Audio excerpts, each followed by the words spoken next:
How's it going, YouTube? Happy Thursday. Today I'm going to be sharing how I make my personal V60 recipe. And this is just going to be on a traditional Hario V60, plastic, non-ceramic. It is the glass kind of Chemex looking one. So pretty much what I'm doing here is I'm going to start off by using 20 grams of whole beans, which I'm then going to put in my grinder. I am using a Baratza Encore.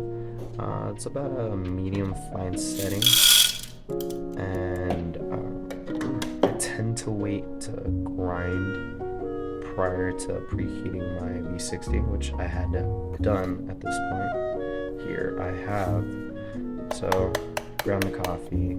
I'm going to create a little funnel within the center of the coffee. That just pretty much helps with channeling once I start pouring the water in.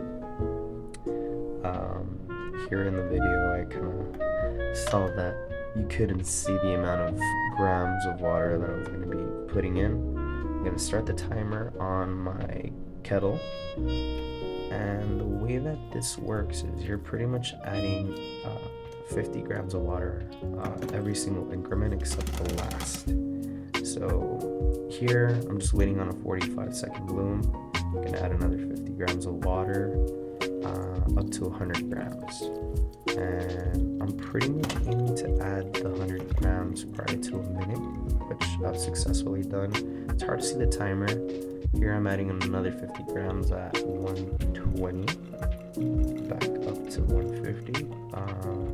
Your pours don't have to be precise. Your aim is just to add that 50 grams every 20 seconds.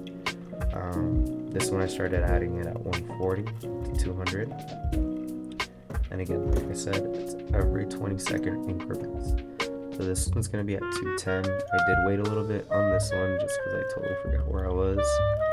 And it's going to be up to 250. So this is going to be the last pour.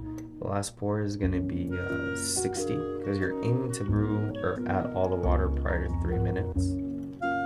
So I added up to 310 here. I believe the gram said 311. And then I added the last 30 grams or 20 grams of coffee prior to the 3 minutes. And here what I'm pretty much doing is I'm swirling the coffee so I get a flat coffee bed at the end.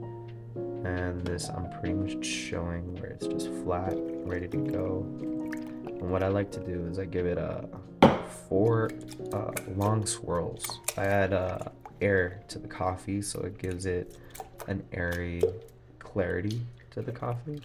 And the cup of coffee you're gonna get from this is bold, clear, and a full body. So here I'm just pretty much pouring it into my Baby Yoda cup because it's my favorite cup. And that's about it. Hopefully you enjoyed this recipe. Follow and subscribe for more.